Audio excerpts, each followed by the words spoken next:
Should it stay or should it go? That is the main question concerning the Old County Jail in downtown Victoria. 25 News Now anchor Don Brubaker is live with attorney John Griffin, who can share more details about the fate of this jailhouse. Thank you, Karina, and welcome back, sir. Thank you, Don. Glad to be here. As you're going through the tour of the old Victoria County Jailhouse, your first impressions? Well, my first impressions are reminding what it was like to be a young lawyer and having to go visit prisoners over there and meet with the district attorney downstairs, because that old building's been the home to the sheriff's office, the jail, the district attorneys, and now it's housing some of the sheriff's folks downstairs. So I think it's a part of Texas history. It's a real depiction of what it was like for women in solitary confinement in all of those jail cells. It was quite and is quite a building. And you told me it's 84 years old. That's right. It was built in 1939 and 1940. It is quite a structurally sound building, and was built to last, and it has.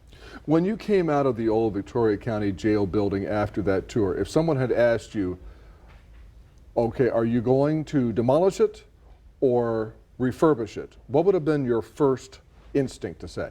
I'd say this building's in structurally good shape. It should be repurposed. This building has a great future.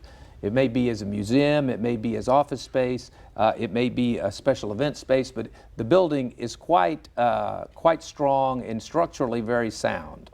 There's no good reason to tear that building down. It's going to be a Herculean effort to destroy it, because it's not meant to be easily demolished, because it's a fortress. It's an old jail and sheriff's office, and it also has value, because entrepreneurs would love to have that building to repurpose it on the downtown square of the courthouse. And so I think the public would like to see that treasure preserved and made into something that's special, and would prevent demolition of something that's so special to us, and not mar the beautiful courthouse square that used to be on postcards. When people would visit Victoria, they would send pictures of the old jail and the courthouse to their friends and relatives. So it's quite a building, and we're confident it has a great future. What do you know about estimated costs of either the demolition of the building or the refurbishing of the building, if you want to compare? Well, the county says that they don't have a good firm number for demolition, but they reckon it would be around $400,000 plus or minus. They don't have an estimate for rehabbing it, but they say to completely turn it into a brand new building and remove the jail cells could be at upwards of $4 million. They haven't done any work to see, for example, whether the bottom two floors could be used for office space, which would be a price tag far less than that, and be a good use of that, because to build a building like that today of 19,000 square foot would cost $10 to $12 million. And that jail is really how should I put this, an architecturally significant building, the only Art Deco masterpiece in the Crossroads area. And just a final thought, if you were the architect and you were going to redo it, what would you do? I would ask the architect, how do you see this building being successful?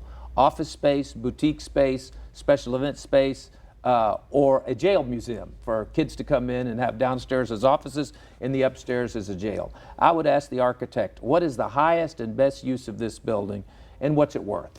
All right. Mr. Griffin, thanks for coming in. We always appreciate it. Don, nice to be with you. All right. And Karina, back to you.